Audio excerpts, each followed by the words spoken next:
You're back. We're back with some more Mike Tyson today.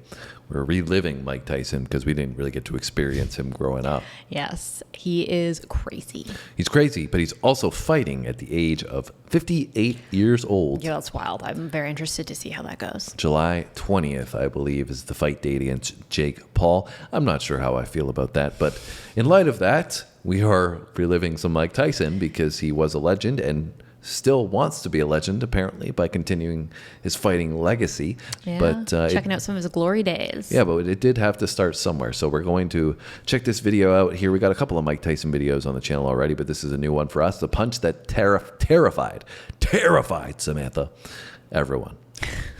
We'll find out if you're going to be terrified. I mean, based off what I've seen from him, probably. Scary dude. Yeah. All right, are you ready to find out how terrifying Mike Tyson is? Let's do it. Let's go.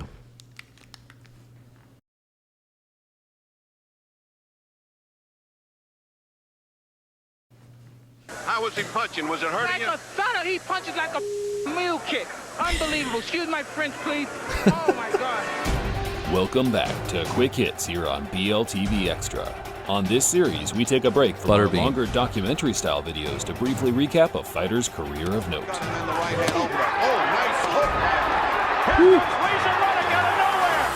On today's video, we turn the clock back to 1986 and scrutinize one of the hardest punching heavyweights of recent decades, with a primary focus on the infamous smash punch that was unique to his own repertoire. He missed 2 lefts, hit him on the right. Left. Dropping a like on the video would help us out a bunch, so please consider it if you enjoy our content. Here now, the frightful power of Donovan "Razor" Ruddock. Okay, so maybe this is not about Mike Tyson? I swear it's about Mike Tyson, but maybe it's this one fight against this guy, one of his opponents. I have no idea. I'm pretty sure this is a Mike Tyson video. Let's find out. You're looking at me like I'm like, I don't know. Ruddock was born in St. Catherine, Jamaica during the early 1960s. Jamaica was a tough country to grow up in this era, with the gangs and drug dealers more or less running the country. They then smuggle the guns to Jamaica, where they are used to control the neighborhoods through violence, intimidation, and murder. In 1974, his parents made the conscious decision to move to Toronto, Canada, where Ruddock, a now overgrown teenager, joined a local boxing gym and took to the ring like a duck to water. Never even heard of him before. As I'm sure many of you are aware, Ruddock wasn't the only young man learning his trade in Canada during this period. Britain's own Lennox Lewis was also making waves as an amateur in the Great White North, and the two Jamaican descendants would go on to face each other in 1980, where Ruddock gained a decision over the future Hall of Fame legend. Interesting. The infamous smash. Well, Sam, you have to give both of these guys credit. There's so much at stake. Down to the second string, dumps it down, and he may be out. It's all over. It's all over. What an impressive performance by Razor Ruddock. This is the best young heavyweight prospect I've seen in years, Sam. Most fighters could only dream of scoring such a brutal knockout. Yet from 1986 to 1991, this was just another day in the office for Razor Ruddock. Razor. There's no doubt in my mind that Ruddock is really a good hard puncher. Sheesh! Now, Ruddock is a very hard puncher. Power, man. Holy crap. That's wild. There's 2 lefts, hit him on the right. Left. His attack is very, very vicious. Bam! During a 5-year period, Donovan scored 16 consecutive knockouts, each and every one being set up by the smash. This guy's huge, man. The punch today is closely resembled by the shovel hook, a sort of uppercut/hook that is usually thrown to the body from a 45-degree angle while keeping your elbows nice and tight to your hip. Donovan was different for the fact he could throw the shot from any angle, with his elbows at any distance. And to top it off, he was predominantly a headhunter. It was entirely against the grain, but that's what made it so successful. Plus, the impressive string of knockouts have put Razor Ruddock on the cutting edge of stardom. Despite beating 3 former world champions, Ruddock was struggling to get a title shot. Evander Holyfield looked the most likely to entertain the idea, but changed his mind at the last minute and elected the more lucrative option in George Foreman. Yet, there was another man lingering around the division. He wasn't a world champion anymore, but still considered the very best at his category, perhaps even pound for pound. I want to fight, and destruct the world because I'm the best fighter in the world. Tyson needed a marquee win. I almost forgot that we were doing a video here. I'm just so engaged. So locked in. But how wild would this to see this guy? I've never heard of him before. I mean, we should have heard of him. Seems like a beast. I know Lennox Lewis. We grew up in Canada, right? So I know Lennox Lewis, and he became heavyweight champion of the world. I actually really enjoyed watching him growing up. He was a very technical fighter, but I had no idea who this guy was, and he beat Lennox Lewis in the Olympics there, I think they were saying, right? And seeing this guy's highlights. He's literally just like no effort. Just these are some of the most vicious knockouts I've seen. 16 people in a row. Well, yeah, I mean, people have done that, but it's the way he's doing it. Yeah, it's like just bye. That's if you didn't know, guys, that's how you knock somebody out. When you hit them, you have to say bye. I'm interested to see him with Mike Tyson, but yeah, I've never heard of this guy, and he's also a lot of these people they're showing, but I feel like when I think of a heavyweight, that's what I would think of. Like they're heavy, but they're jacked, they're big and they're muscular. I feel like a lot of heavyweights these days are just big. It depends who it is, but he's very none of them broad. look chubby at all. No, I mean, it depends on what you're... Anyways, let's not get into body types and stuff. I think you're getting at the point that he's a big guy, but he's very muscular. He's very broad. He's jacked in general. And he's putting that power to good use. Yeah, with getting his behind shots. it and just bye. Yes. I was going to say that I'm really interested to see where we're going with this. I assume Mike must win, but the fact at this time frame, having these two guys match up against each other must have been really, really exciting. Yeah, for sure. Himself after suffering his first career loss to Buster Douglas. Ruddock was in the right place at the wrong time. Or was he?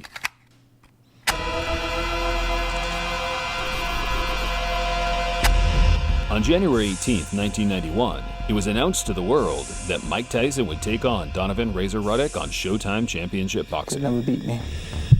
That particular guy, Razor Ruddock, don't care how good he is, don't care if I died or something, he became the best. And he could beat anybody and he obliviates, he could never beat me. Ruddock was a respected contender at this time, but Mike didn't seem too worried about Ruddock's newly found reputation. March 18th, Mike Tyson, Razor Ruddock dies. If he doesn't die, it doesn't count. Harsh words, but a true reflection of Tyson's mindset at the time.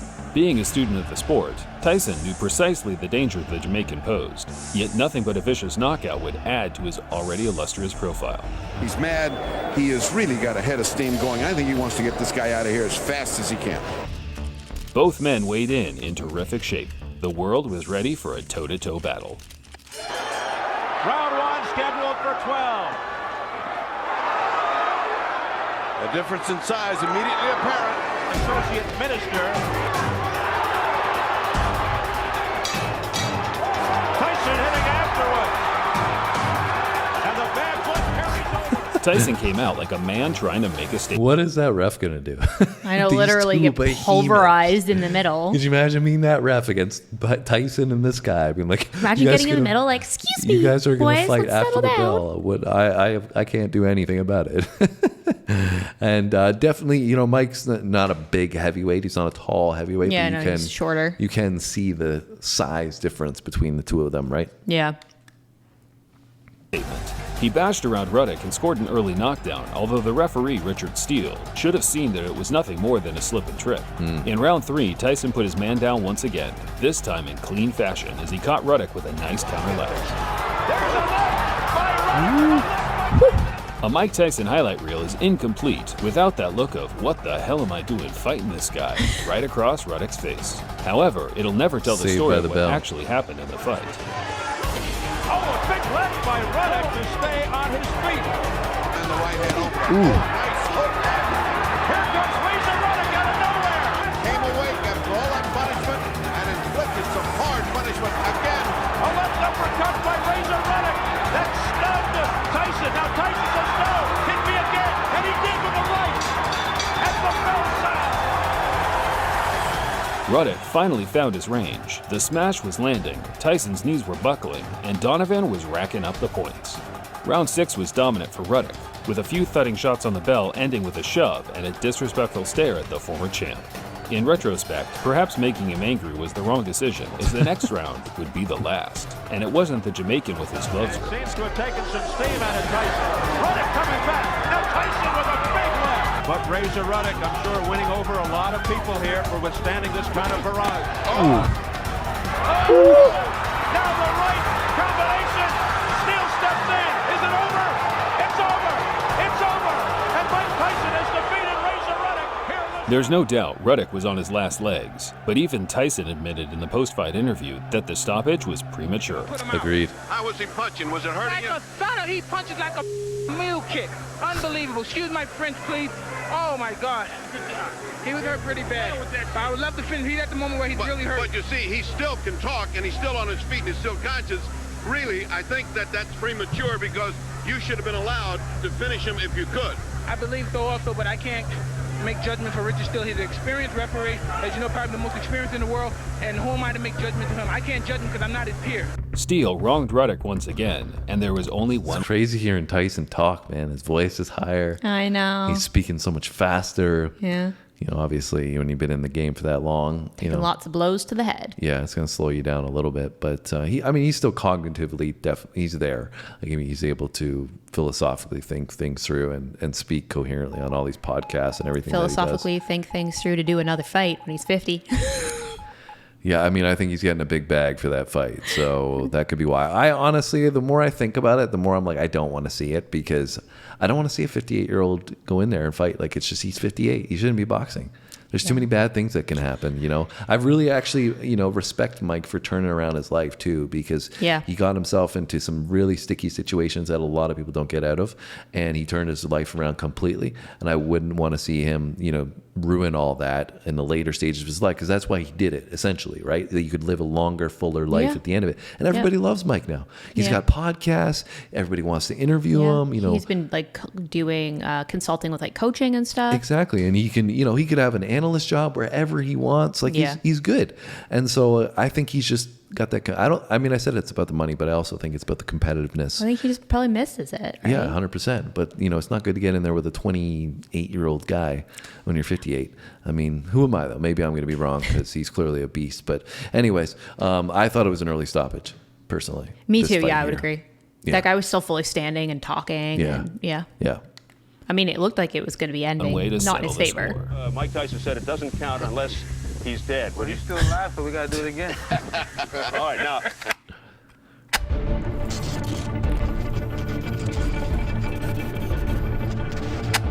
I think you could argue, in all 40 Tyson fights to this point, Ruddock was his most robust victory, which makes the rematch just 3 months later that much more admirable. 3 months? Talk about unnecessary risk. Here's Tyson. He's already number crazy. 1. He's already going to fight for the title. What's he got to gain? Nothing. What's he got to lose? Everything. And the opposite for Ruddock. Some words were exchanged before the bout, Tyson saying Tyson things. However, these two knew there was never going to be a one-sided victory for either man. There was an undertone of respect amongst the trash talk before the first bell would ring for the second time. You're sweet. I'm gonna make sure you kiss me good with those big lips. The hard-hitting Donovan Razor Ruddock. To sum up the rematch in 3 words, all-out war.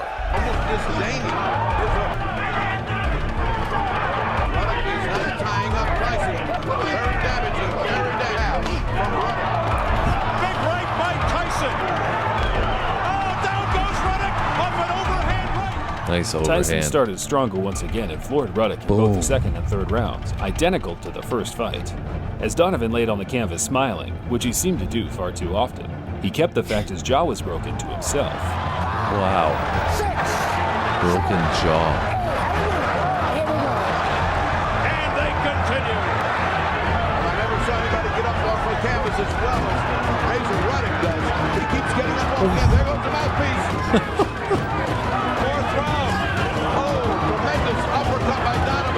Ruddock fought a further 9 rounds with a busted jaw. That's Tyson landed heavy crazy. shots at every moment, but was met with a smash before he could deliver the final blow. Sucking air, looking for that second one. Wow. Here's Ruddock with the left, another left. Done. time to start his offensive. Oh, what a hook by Ruddock. And back comes Tyson. Ruddock had his moments, but Tyson is an ATG for a reason. The Brooklyn-born slugger proved his doubters wrong and earned the hardest points decision of his Hell of career. a heart to come back from some of those shots. This guy hit you some major shots. Hey, man, that's what it's all about. And you have got to have some kind of award from getting up from knockdown smiling. You must have the record of getting up smiling from knockdown. It's better than crying. Tyson ended his post-fight interview saying Ruddock was a tough guy and would have a future, which was sadly wrong for the fact Ruddock's resilience would never be the same. Crazy. That's crazy. You go that deep with Mike Tyson, of all people, and you're unable to get back in the saddle after that. Yeah. You know, well, maybe he got like cognitively like messed up in that fight. Yeah, it could have been. I mean, you get a broken jaw and you fight for 9 rounds. That's also not to be overlooked. I mean, that's wild because you're getting hit in the jaw. That, like it's one thing to break your jaw and then stay in a game or something. Continuously get hit in it. But to keep getting hit in your jaw, wow, like that would have been stopped very quickly. Yeah. Anyways, I just can only imagine what it was like watching that fight at that time. I would have been loving to see that war. It was an absolute war, and I don't see that in boxing very much anymore. 1991. It was a long time ago. Yeah, it was.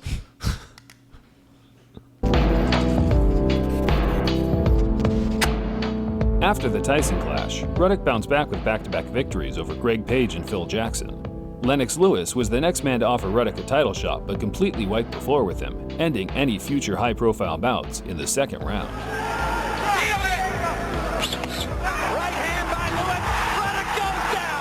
For the remainder of his career, there were huge chunks of inactivity. Tommy Morrison sent him to another dimension in 1995, which put the final nail in his career coffin. He did fight on, much longer than expected, only hanging up the gloves as recent as 2015. That isn't how he should be remembered, though. Ruddock was a freak athlete, the first generation of modern-day big men. His punching power was on the elite spectrum. If he had faced any other champion from 86 to 92, he would have held a championship belt, I have no doubt. That's crazy that, like, he was that good and, like, we didn't even know about him. Well, that's what happens when you get into an era that there's champions that are just better than you are. You don't hear. You know, if you had been in another era, people would have known your name and you would have been talked about amongst the greats. But he, you know, just had a luck of the draw where, you know, you had Lennox Lewis and Mike Tyson, and, you know, even before him, there were a lot of great champions too. So, I mean, by this though, it sounds like he didn't even get a chance for the title at that point in time, like when he was in his prime. He didn't get to fight for, like, he didn't have a title fight, right?